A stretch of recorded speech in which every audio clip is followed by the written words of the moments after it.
পাঞ্জাব ম্যাচে ব্যস্ত রুশোদের বিপক্ষে মুস্তাফিজের অপেক্ষায় আরেক পরীক্ষা। এইমাত্র পাওয়া খবর, নিজেদের দশম ম্যাচে পাঞ্জাব কিংসের বিপক্ষে মুখোমুখি হবে চেন্নাই সুপার কিংস। কিন্তু কেমন একাদশ নিয়ে মাঠে নামবে মুস্তাফিজরা? বিস্তারিত জানতে না টেনে সম্পূর্ণ ভিডিওটি দেখুন।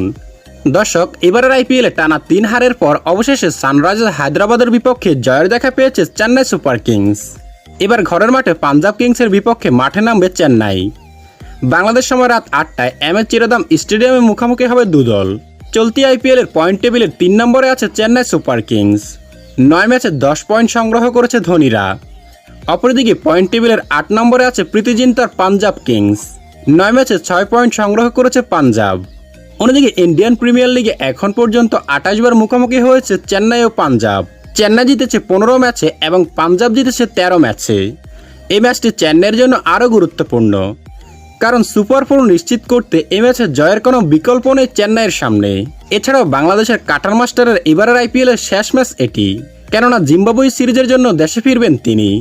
ইতিমধ্যেই তিনি 8 ম্যাচ খেলে 14 উইকেট শিকার করেছেন। সর্বোচ্চ উইকেট শিকারীর বোলারদের তালিকায় আছেন 2 নম্বরে মুস্তাফিজ।